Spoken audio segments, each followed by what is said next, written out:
Mine is Good evening. Welcome to a Be Informed session. My name is Kalbu Hariwala and I founded Be Informed to help people make good decisions. Today's session is on residential property, and Tony Elkins of MoneyQuest Q will be talking to us today about purchasing a home or investment property.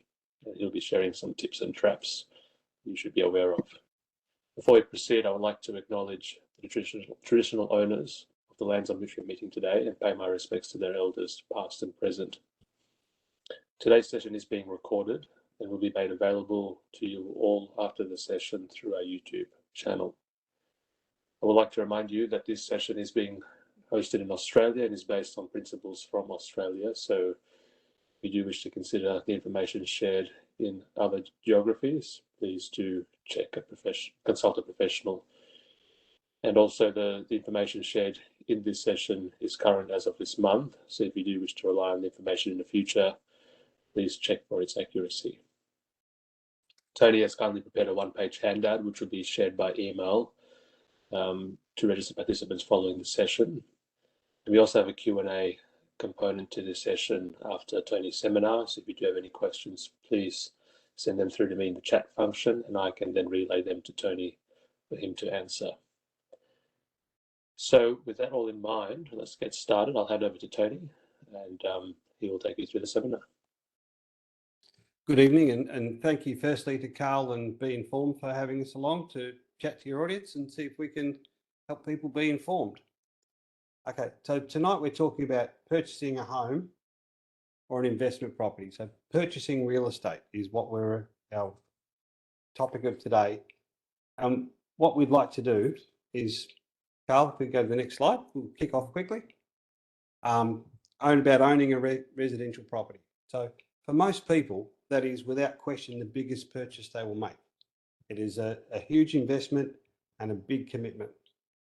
And there's lots of stories around about how my auntie or my uncle or my dad or whoever, the baby boomers, all bought in years ago at low prices, or about how they're going to time the market because of COVID and all of the other things, about high prices, low prices. But that's all kind of in the past. Property is a long-term decision, and so what you do is important. Understanding the cost of getting in and out, and we'll go to that later on. The big thing for investment reasons is with property is timing, not really timing the market, but time in the market. So what you need to do is understand that property in Australia, historically, we don't know what's going to happen in the future, but historically doubles every 10 to 20 years. So as that time goes by, you end up with a much larger asset. So people muck around, and we see this in our work regularly, where people are looking to buy at the bottom of the market or sell at the top of the market. But that's almost impossible unless you do it by luck. And the reason I say that is because when people purchase a property today, it's typically got a 90-day settlement. And then it's a month to get through to the regulators and settlement. And then the figures are reported a month after that. So while sometimes there's shorter periods and sometimes there's longer periods, if you took that as an average, you've got a situation where the best data is probably 5 months old on average. So if you have absolutely picked the top or the bottom of the market, whichever suits you best, that has happened more by luck. You really can't do it. The important thing is that you try to buy or sell near one of those parts of the spectrum. So it's long term. A great example, we found an old newspaper recently where they were selling properties for 74 guineas in Melbourne, which was 90 years ago in the depths of the Depression, but that really is like $100 these days. That was, of course, 90 years ago. It was the Great Depression. That doesn't exist anymore. But to do what you've got to do in the market long term, you need to also get yourself a team of people around you, a solicitor and conveyancer, to make sure the contracts are right. Potentially a buyer's advocate, so someone who knows the market better than you can go look for properties, negotiate on your behalf, even bid and buy on your behalf. a building inspector to make sure that the property you're looking at is what you think you're looking at, so that it's not full of asbestos, got wood rot, termites, whole extensions that don't have council approval, those sorts of things. And of course, my favourite person you need to have is a mortgage broker, because that's what we do. We organise funds in advance if you need to, or once you've purchased, so that you can move forward.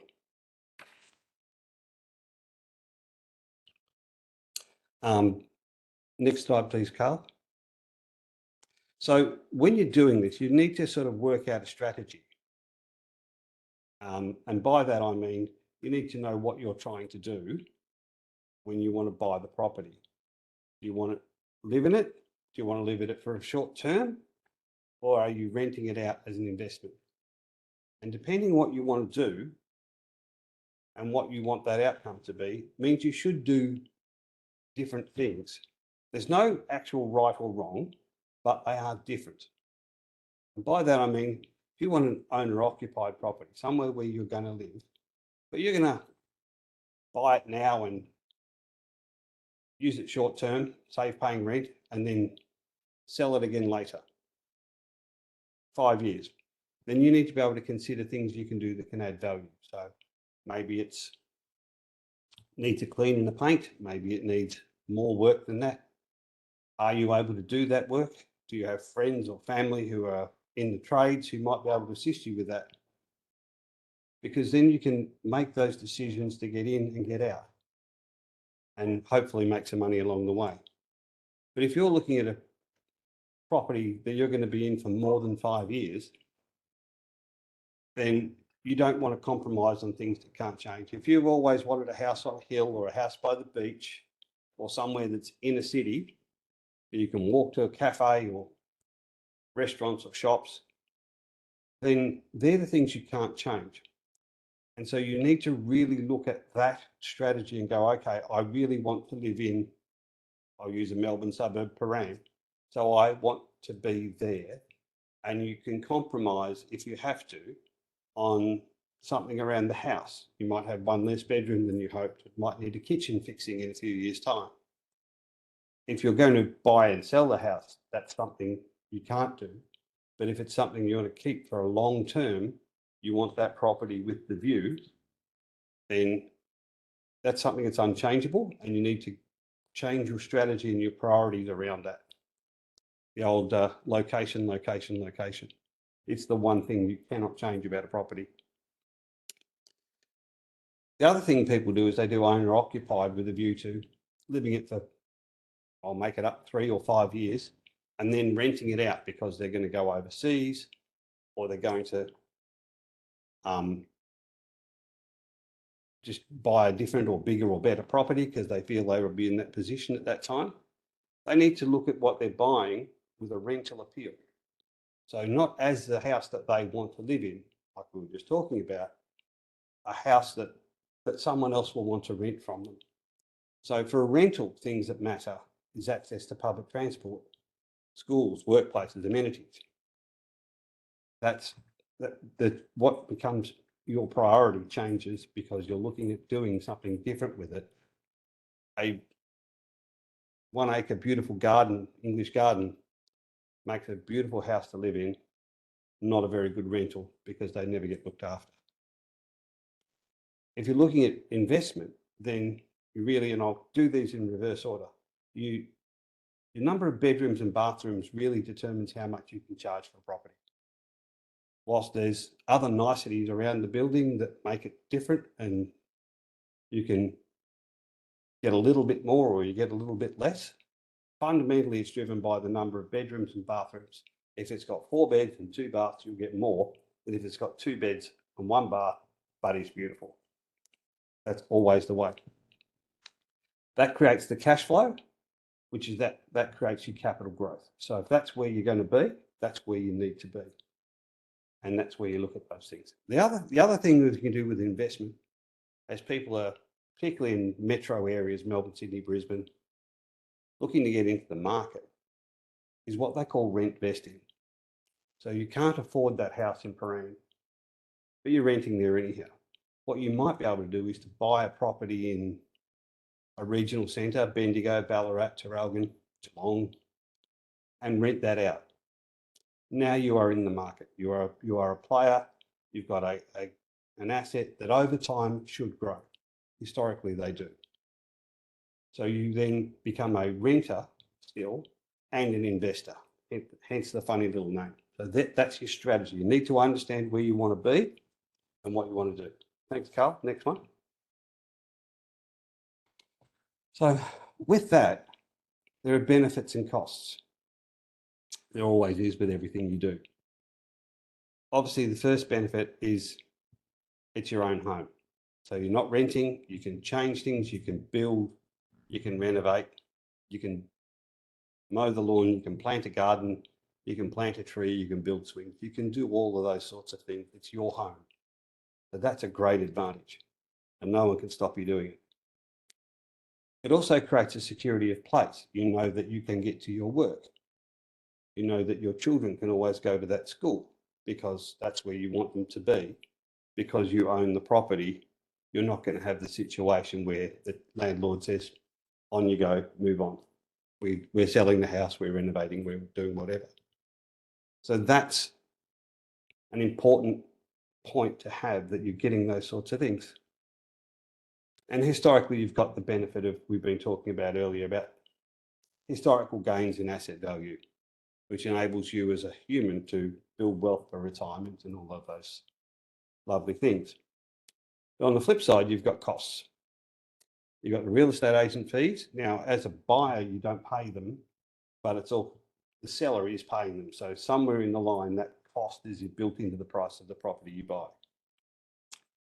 You've got land transfer, duty, titles, fees, mortgage registration fees. So that's around that 5% mark, but it varies because it really kicks in over 600 grand as being quite expensive. And it's not a static number, it's a sliding scale. And it's also important to note that first home buyers can avoid stamp duty or have a concession up to $650,000 $600,000 with a sliding scale of concession being reduced through to 750, and after 750 there is no concession. But if you're a first home buyer, then that concession can be quite substantial. It can be up to $30,000, $40,000. So that really allows you to put more money towards a home. Another cost is interest. You've got money tied up, right? You're paying interest every month on the money you've borrowed.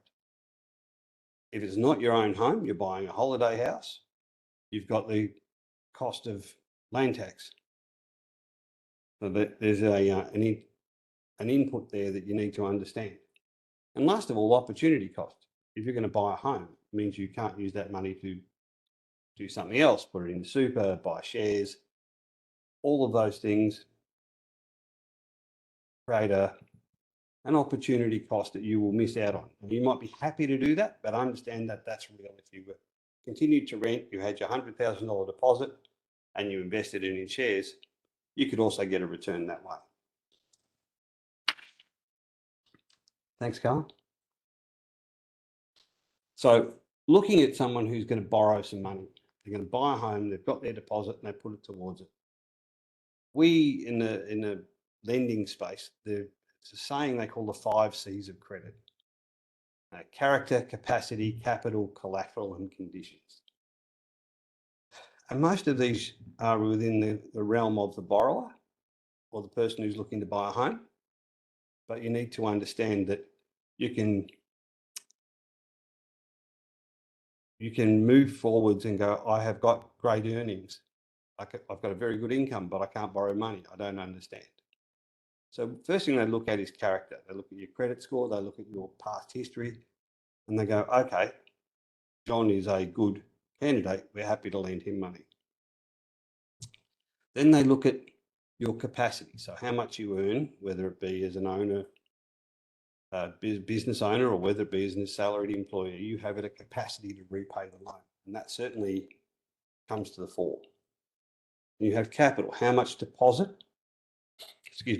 how much deposit you need to put in to that purchase. So typically they look for 20% deposits on 80% lend, but it can vary. It can vary depending on your career. If your chosen profession is a doctor, you can get that above 80%. If you're in a rural setting or a high density setting, the two extremes, you may have to contribute more. The capital you have, so that's covered. The collateral is actually the house itself. So we have lenders who won't lend in rural areas. We have lenders who won't lend in high-rise towers. We have lenders who won't lend within a certain meterage of the high-tension power lines that run through some suburbs. So that collateral, that fallback position, they go, no, we don't like that because we can't sell that property. It's hard to sell. There's 58 units for sale in this building. We don't want a part of it. So you could be a good person with good earnings and a big deposit, and they still won't lend to you. And it's nothing to do with you, but it is a reality that must be covered off, that collateral is part of it. And the last thing, it's not your fault at all, but is the conditions. Is there a recession on? Is there market forces that are causing a demand, huge demand, so you might have to pay a bit more? Those sorts of things come into it, and they come into it once you've tipped over those hurdles. So understanding that you as an individual may have good character and a good deposit, but if you don't have good earnings, they won't lend to you. You may have good earnings and good character, but not enough deposit, they still won't lend to you. So those factors all key in different amounts in different areas. You need to have sufficient money to make repayments. And it really comes back to how much you earn and whether you're PAYG, if you're self-employed, there is other ways you can establish your earnings, but typically they come at a cost of slightly higher interest rates. The other thing that's worth understanding is that depending on your career, and we spoke about that earlier very briefly, it can be your base wage, your overtime, your allowances. So if you're an electrician, you get X dollars, plus you get regular overtime, plus you get lunch and travel allowances and all those sorts of things to create your total income. You'll find that the banks will typically take your whole base and maybe 80% of the others. But if you're an emergency services person, doctor, ambulance driver, even in some situations, some lenders will consider people like bus drivers as that which is forced to work shift work, forced to work overtime. They will just take your whole earnings. So if you're a policeman and you earn $110,000 because you're a sergeant, they will take that whole $110,000. They won't slice it up into base wage plus overtime and then start deducting, because typically you don't have control over that.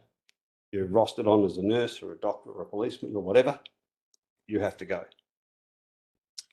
The other thing you'll hear in the conversations with your bank or broker, or hopefully us, is debt to income. And what they look at is they go, okay, you've got two people looking to borrow some money. There's an earnings of X for the first partner, maybe 100,000, earning of 60,000 for the second. They've got 160,000, and most lenders are in the 6 to 8 times that amount. So if you've got, we keep it simple in the mathematics, if you've got both persons earning $100,000, you've got a $200,000 household income. Your debt to income ratio that they're happy with is typically 6 times, so 1.2 million. That's a big loan, and most people will be well out of the mark before that point. That typically becomes a problem if you've got someone who has a home and an investment property and another investment property, where suddenly the debt has ballooned and that goes off there. But it can also be a home loan plus a car, plus another car, plus some credit cards, plus a personal loan for a boat, and suddenly you are out of the mark as well. which brings us to liability. Banks will look at what work you've got, your current situation and all of it, and upfront. What we find is that if we tell a story to a bank about an individual, that story is full and frank, they're pretty okay with it typically. They may change the amount of money they want to lend you, but they will typically lend you the money. If they find things that are not declared, you didn't tell us you had a personal loan, that will fail the first of the 5 C's, character. They will very likely decline the loan. So it's important that you're upfront. But the liabilities, personal liabilities like personal loans, a credit card, buy now, pay later, and this is a big one. The buy now, pay later schemes of the early pay, easy pay, zip pay, those schemes are looked upon very negatively by lenders. And the reason being that if you have to borrow money to buy a $200 pair of shoes, they go, well, hang on, what's wrong with Johnny? He's obviously close to the edge. We need to look a bit closer. We understand that the schemes are marketed as lay-by and that they say to individuals who use them, no, it's just like lay-by, you pay it off over time, except you get to take it home straight away. But that's not what they are. They are actually a credit contract. You are signing a contract that you will pay. And they make their money from the retailer. So you might pay $200 for a $150 pair of shoes, and the retailer is subsidising the finance. And the other thing they do is they make a lot of money on late fees and other defaults that you may or may have, where you can borrow $200, but you've got a late fee, so they charge you $25. Well, that's a big percentage of what you've just borrowed. It's 12% hit on the loan, if you think about it that way. So always best to see, unless you've got a dire emergency, your fridge blows up, you can't do anything about it, then absolutely you've got to do what you've got to do. It'd be cheaper to buy a fridge on buy now, pay later than to eat out every night. But if you can avoid it, understanding it's just 4 weeks between A and B, then it's better to wait. The other liability that always comes in is other properties. So you might have business loans, you might have investment properties, you might have those sorts of things. The last thing that comes to mind that's very important is your living expenses. We are asked to check that you can afford the loan, and one of the reasons you do that, you have your income, but you also have what it costs to live. And there is a general measure that's used by the lending industry, and it's a government measure, a government process, I should say. Not really. The banks set their own measure called the HEM, or the Household Expenditure Measure. Excuse me.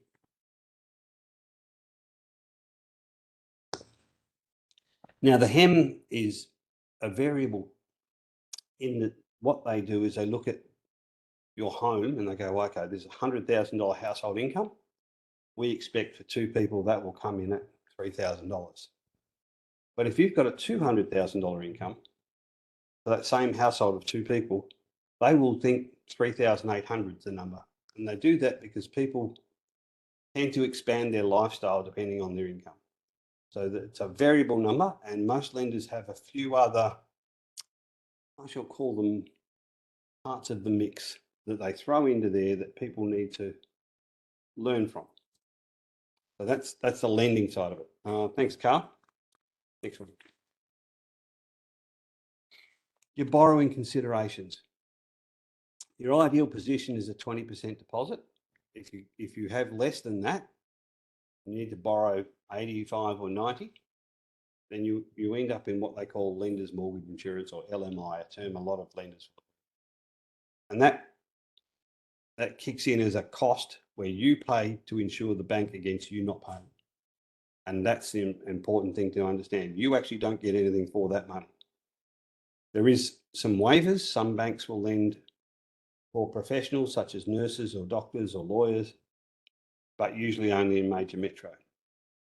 There is stamp duty concessions From government assistance side of things, there's first home buyer schemes, there's shared equity schemes where the government will buy 25% of a property, and when you sell that property, they get their 25% plus its capital growth goes back to the government. So they're effectively lending you money at the same rate.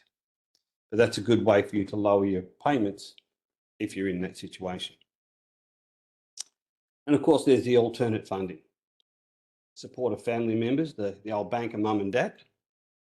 Mum and dad could also use equity in their home to help with either a cash out or what they call a parental guarantee. So the bank will take a loan over both mum and dad's house and your house, and they'll average the costs and average the lending to fit their ratios, that 80%.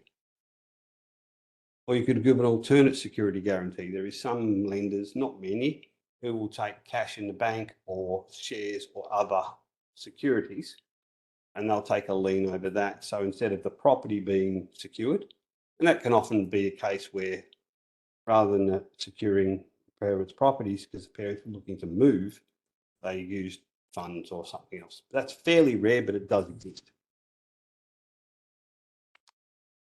So that's my overview. I think that in the market, the key things I think to take away. Thanks, Carl. Next slide, please, Carl. The end. Yeah, the key takeaways are that you need to look at what you're buying first. I think from a property perspective, the lending we can always change around, but if you're not buying what you want with the purpose in mind, then you will always go a little bit sideways. It's always a bit difficult to get that right the first time, and understand that sometimes it's better to pay a little bit more to have exactly what you want if you're going to stay there for 30 years. Well, that's your plan. Or maybe it's time to go, no, I don't want to pay that extra because we want to be out of here in 5. Yeah, but that's all. Thank you. Any questions? Thanks, Tony. That was a great seminar. Tony's details are on screens. If you have any questions, feel free to reach out to him directly. The session is being recorded and will be made available to you all after the session on our YouTube channel. And Tony has kindly prepared a one-page handout summarising today's seminar, which we will share to registered participants by email. If you do have any questions, feel free to send them through the chat function so I can relay them through to Tony. So we'll now move on to the Q&A, and we'll start with a few questions, Tony, that we've received ahead of the session.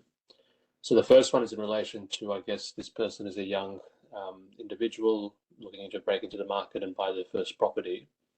And given the current climate in Victoria and the economic considerations, what are your top tips in relation to breaking into the market for the first time? Are there any considerations that person should have in relation to what type of property they purchase, how far they, I guess, spend in terms of, on the house they wish to buy? Any of the other sort of tips that you've got that? Yeah. So probably the key things is coming back to that first thing, the strategy. Is it a property they want to live in forever, or is it a property they want to be in for a while and then upgrade from? And I would say that if it's a forever home, then you get a little bit more flexible with it as far as maybe borrow a slightly bit more, maybe wait a little bit longer so you can buy that property by the lake or whatever that becomes. If you're struggling to get into the market but want to move, then you can, and I'm sure that everyone knows you can compromise a bit, get a 2-bed, not a 3, get a crappy kitchen rather than a good one. But the rent vesting is something that not a lot of people are doing, but it is certainly a genuine strategy, because rural properties, whilst they're not typically increasing at the rate of city ones, or even out of suburban properties, if you buy one at Clyde rather than Paran, that gives you a foothold in the market, and generally as things go by over time, you'll get that increase as well.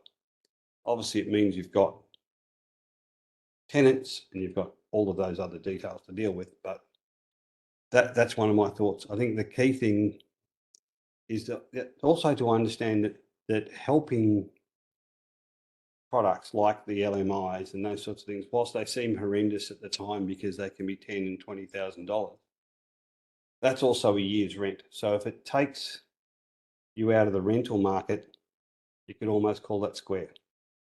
It's just a way of looking at that cost. I don't know whether I think it's an exorbitant cost, but it's a cost and we don't control it. That's a way you could certainly look at that and go, okay, I don't have 20%. I have got 10. I will have to pay this money. We often get, well, people, I don't want to pay the money. I'll just wait. But what they do then is they pay another year's rent. And another year's rent is a lot of money. Yes. As much as the LMI. So if you go, that's the house I want, then you move in. The other thing we see is if you see the house you want and you're halfway through a lease, oh, I've got 6 months to go on my lease. Now you can buy the property with a long settlement. You can buy the property and see if you can break your lease. If you can't break your lease, sublet the property. Worst case scenario, you go, okay, I'm going to have two. But at the end of the day, the people are bidding with real estate agents where $10,000 is $2. And so that $10,000 in rent may be, I won't say well spent because it's a complete waste, but it might be worthwhile if the property you're looking to buy is exactly right. I think being able to move is important. The last thing I would say is go to the area you want, go to auctions, go to open homes, look at the price point you want, look at price points above, look at price points below, understand how the market is working, get known to the agents. They will know you're serious if you're there every weekend. It will drive you insane. It'll be exciting. You'll hate it. You'll love it. Hate it again. You'll love it again. But going to open homes and looking at the differences, after a while, the gloss will wear off and you'll start to see them. And you go, that's what I want. That's what I like. These are the unchangeable. That 80-foot power line that's in the backyard over the neighbour's fence, I can't live with that. So learn to look with those eyes. That's probably the key things. Thank you. We've got another question in relation to renting and this individual, in relation to investing for rental purposes. That individual is asking about the climate currently in Victoria. So the rents are currently relatively high, which is somewhat good because it helps with paying off the loan. But what do you foresee in the future in relation to the rental market? Do you think rents will fall as interest rates have stabilised and potentially will drop maybe next year? Yeah. So whilst no one knows exactly what the interest rate's going to be, I'll preface it with that. We do expect the interest rates will next year come back, but you won't see 2% again. It's important to know that it's not going to happen. So they're currently very late fives is about as good as it gets. 5.8, 6.2, somewhere there is the norm. So we'll call it 6. We expect within a year or so it might be back to 5. It's not likely to go back to 2 unless there's another pandemic or some other intervention well outside the square. So I wouldn't expect the rentals to come back much, if at all. They may not continue to increase. Is probably where you'd look at that. You go, okay, I'm getting $400 a week for that rental. That's probably where it's going to be for a while. The other thing to consider is that because of the COVID considerations, there's been less building approval. So there's been some towers and things built and some large blocks of flats, 5-story, medium density type stuff. And they have, excuse me, talking too much. They have stopped. So whilst there's some coming on the market and they're being sold, there has been a but there has been a marked decline in those because people, as they can't get tradespeople, can't get solid quotations, can't build because they don't know what it's going to cost. Investors have stayed out of it. So as that, I'll call it cliff comes, there'll be a further shortage of properties available. So that from an investor's point of view is a strong thing and a good thing, because you've got supply, there's the automatic demand. Fast forward 5 years, that will balance itself back out again. Fast forward 10 years, it doesn't make a difference. Buy the right property in the right place. The other thing I think with investment, particularly if it's units, is understanding that houses and buildings depreciate, land appreciates. So you won't necessarily make the big capital gains in an apartment or a unit because you don't own much of that land. You're one of 150 units or 50 units that has a share of that block of land. Yeah. The next question that we've got is on borrowing, and this person has approached the bank and dealt with the bank directly, but they are considering a mortgage broker. Now, without sort of pushing any sort of personal agendas, what are your sort of professional thoughts on engaging mortgage brokers to assist with that negotiation process? At the risk of running into our stereotype answer, but a bank will give you the best deal they can give you. But a Westpac branch or a Commonwealth branch, they're going to give you the best deal from Westpac or Commonwealth. A broker is obliged to by law, which a bank is not, to give you the best deal they can. So most brokers have somewhere between 20 and 40 lenders that they have an accreditation with. And out of that group of lenders, they're obliged to give the client the best deal that we have on our books. As the legislation is best interest duty, we are required to work in the customer's best interest. So if you walk into a Westpac and an ANZ and the very best deal for you is actually Commonwealth, you've missed it. We are obliged to give it to you. That's probably how I'd see that. The other thing we can and do is work with people in advance, get them pre-approved, to get them understanding what hold their hand through the process. This is what you need to look for. That strategy, buy the right thing, buy the wrong thing, understanding what you're doing and for a reason. Yeah.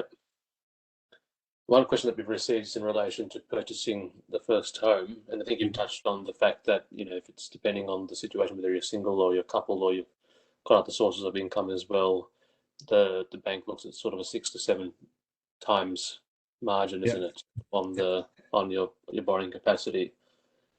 In your experience, Tony, if someone is on a and we'll have to make this all hypothetical because we don't have the information, but if someone is on $100,000 salary and maybe they're two individuals at $200,000, and you were saying they can probably borrow up to $1 million or 1.1 or 2, would you recommend that they stretch that far, or? Typically no. Yeah, what are your thoughts just around that and people's sort of expectations of what property they could purchase? Typically what we'll find is first home buyers, even if they can borrow that money, they won't have a deposit to run with it. Right? To borrow $1 million means you've got to have to, and to be under the 80% means you've got to have $300,000 deposit. You're well past the point where you're getting stamp duty exemption, so you've got probably another, at 1.3 million, you've got $60,000 or $70,000 worth of stamps. So suddenly you need $400,000 cash to borrow that money. It's an equation that doesn't often happen. So yes, you could do it, but I would suggest if you're going to borrow that large amount of money, it would need to fit just not from a mechanical getting the lending point of view, but from a customer point of view, you'd need to think, okay, they're young professionals, a doctor and a lawyer, or an accountant and a whatever, that they're going to have good earning in the future because it's a big loan. And the other thing I would think is important to have covered off is that as you've got that big loan, what do you want to be? Is it in the right spot? Is it really your forever home? Is it a beautiful property with places for a horse, or what is it going to be? So if it's just I just want a nice flat in town, you can probably buy one cheaper. Yeah. That's great. We received a question through the chat function. This person is asking they're having difficulties repaying their loan. What do you recommend that they do? Should they be approaching the bank or just try Okay. their best to continue paying With, it off? without knowing the fine detail, Mhm. or exposing the client either, the key things is to work out what you can do, right? So if you're having problems paying the loan because the interest rates have gone up and you borrowed at 2% and now it's 6%, and that's not uncommon. One, don't blame yourself for that. We're all told that wasn't going to happen. The second thing would be to look at where you can change other expenses. So you might have a car loan or a credit card or whatever. So you can potentially sell the car, consolidate the loans into your home loan is another thing you can do. You might be able to move to another bank. But before you do any of that, the first thing you do is check your rate. What has been very common is that if the prime rate is 6%, banks have been sneaking through a few extra price rises along the way, and we're finding people at 6.5% and 7% for no reason. So you can ring your bank and go, "Hi, I just want to check my rate," or we can do it for you with your permission. And can we do something better? Lastly, if all of those things are a shot and you can't move to a new bank because you're what they call a mortgage prisoner, you don't earn enough to get the loan that you need today, but there you are, you've got it, then you can move to an interest only situation, which is not ideal. None of these are ideal, but at least it keeps you in your home until you can change things down the track. You can, in the worst case scenario, ring the hardship department of the bank, something that would be a last resort, and say, "Hey, I need a 3-month break." And what they'll do is they don't advertise this, but they are very good at it, to be fair. They will hold payments for a period of time till you can get back on top, and they will amortize your payment. So they will go from 2,000 to 2,100 for the rest of the loan, because that 3 months gets run into the rest of the loan. They don't give it to you. They're not doing you any favors. They will charge you interest. They will do all of that, but they will restructure around getting you back on track. Of course, refinancing away to a different lender is always an option. But the key ones I'd look at is current expenses. So we do a bit of, at the moment, consolidation. People might have a car loan and a home loan and some credit cards, and we just bundle them together. We need to be careful with that, because we don't want to turn a car loan that's a 5-year loan into a home loan that's a 20-year loan. At the same time, you've got credit cards, which we saw one recently. Minimum payment was 66 years to pay off. So turning that into a 20-year loan is not a bad idea. You'd have to look at each case on its merits, but Yeah, I think it's important, if you are sort of considering those sort of options, you probably want to consult a financial planner as well to sort of figure out exactly how to navigate those sort of considerations, right? Otherwise, yes, yeah. Well, financial planning is a separate profession, though. Financial planning is about your future planning and your superannuation and managed products, whereas property and the lending of money for property is actually a complete separate arrangement. Yeah, but I guess in totality, you want to consider. Yeah, you need three advisors. You need a finance broker, a financial planner, and an accountant. They all do different things. Yeah, that's right.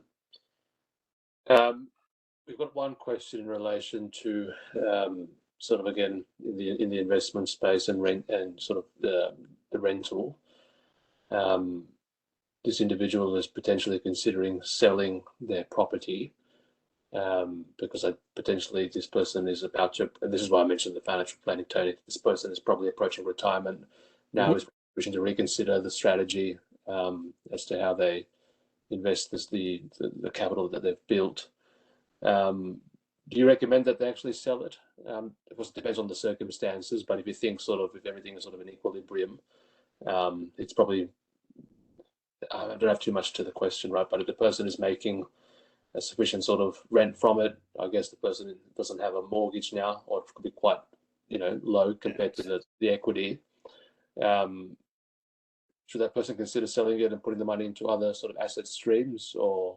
That is financial advice, so it's outside my square, and I don't want to give it. But in the broad, you need to look at what it's costing you and how much trouble it is. So an investment property is relatively passive, but it's not 100%. So you might go, okay, I'm retired now. I don't want to deal with real estate agents and land and tenants and any of that stuff. I just want to invest my money and be done. So you can literally sell a property, put the money into your super fund or whatever you choose to do. Again, that's financial advice, not mine. The key thing from our perspective is that, most people will hang on to property if the property is self-funding, shall I say. So long as the rent pays the outgoings, the mortgage, if there is one, and the rates and potentially the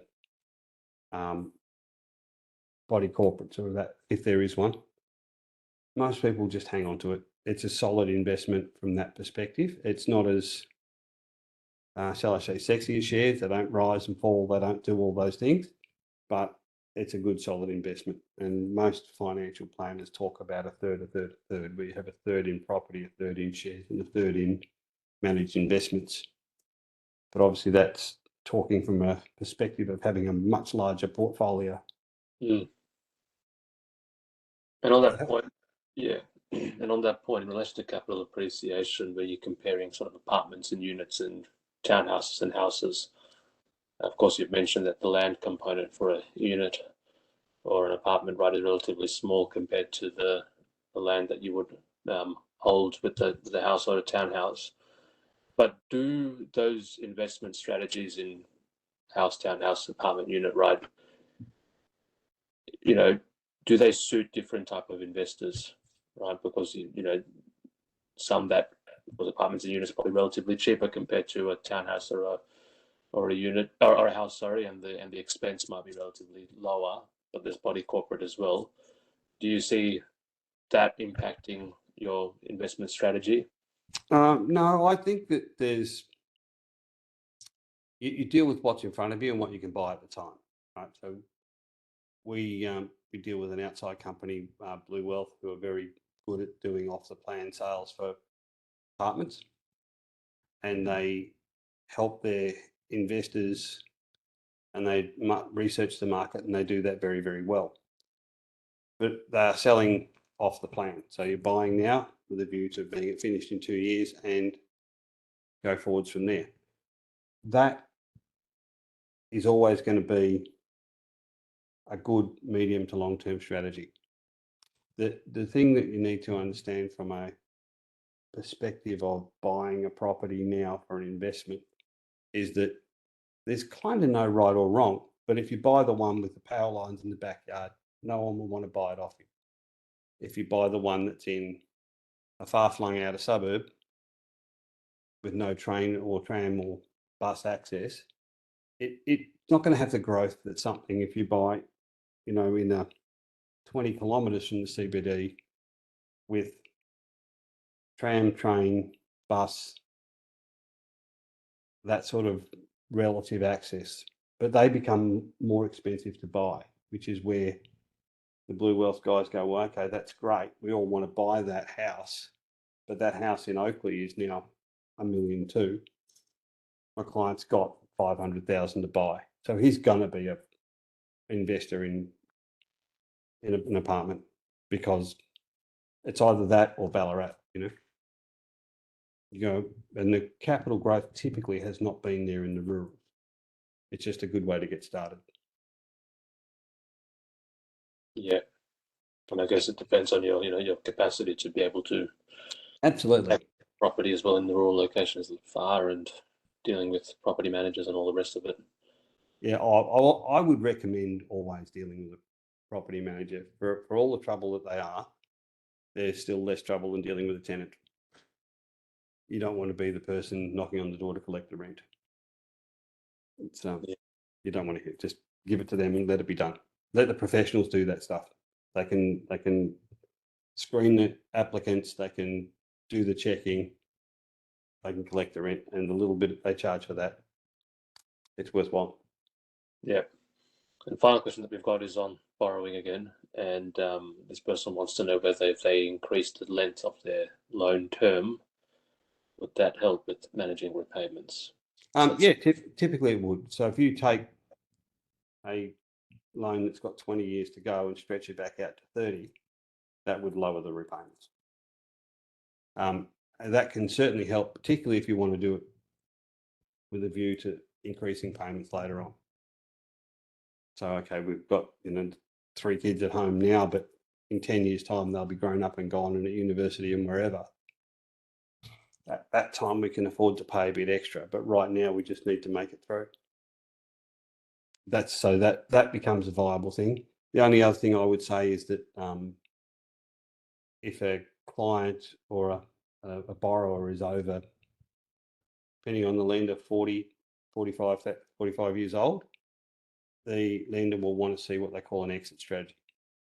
So the loan is not paid off by the time they retire, what is their plan? And that would be, okay, well, I've got 3 other houses. I can sell one. I've got superannuation. I can use that to pay it off. I intend to downsize, buy myself a unit, sell the house. They're all viable exit strategies. But if you're 62 years old and you've got 5 years till retirement and you're wanting to buy a property in Traralgon for $350,000, where are you going to downsize to? That becomes off the table if you don't have super. If you don't, so there has to be an element of common sense about it. But if it's a $350,000 loan on a $2.5 million house in Camberwell, then the downsizing is absolutely possible. Yeah. With that little overlay there, and we had an occasion where we had a gentleman who was well into his 70s, working as a linesman, fixing power lines, who wanted a 30-year loan. And we couldn't help there because was it reasonable to expect that guy to be 104 up a 40-foot ladder fixing power lines? It's just not. So that was there's swings and roundabouts on that, but typically if you've got a loan, you can stretch it out. We only have to cover that off under the best interest, that it's in the client's best interest to do that, because obviously if you stretch the loan back out, there is more interest to pay. But being able to afford the loan is in the client's best interest, so that's okay. Yeah. We just had a quick question come through, Tony. This is the final one in relation to, you just mentioned around dependents. So your children, if you have, I guess from this person's question, they're trying to understand if once they do reach 18 or they don't become dependent anymore on their parents, do the banks look a bit more favourably on their parents or the individual sort of cost? Yes. So the lending criteria has what they call dependents in it. So they can be 17 years old and fully independent, working as an apprentice or whatever they're doing, or a full-time job, and not dependent on their parents at all. And you can take them off as a dependent. They can be 22 years old, no part-time job and at university, and mum and dad still pay for everything. They are still a dependent. Yeah, okay. So, you could have a husband and wife and one of them doesn't work. They are a dependent. They're dependent on the other person to get by. So that's where that is.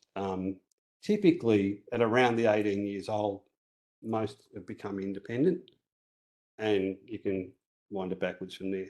The other thing you can do is if the child is young and there's family tax benefits, A and B, come from the government, you can include those as earnings, provided the child's typically under 12 years old. I don't know why they do that, because they still cost you money till they're 18, but they take it from 12 years upwards.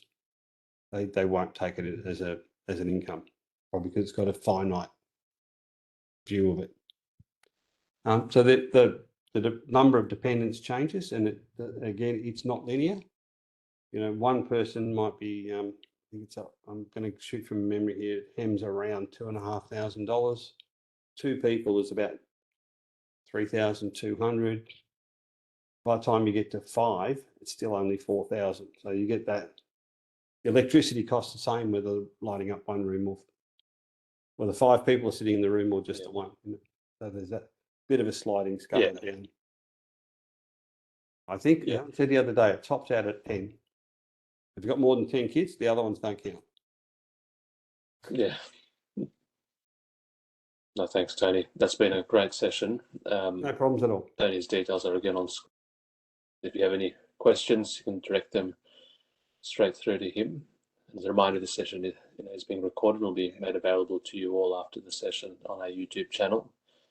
And Tony has prepared a one-page handout, which I'll share with registered participants by email, so you'll get a copy that you can keep for yourself or share with family and friends. That brings us to the end. Please do thank Tony, and please follow us on social media. And our next session is on Wednesday, the 11th of October. It'll be on independent contractors and their rights and obligations.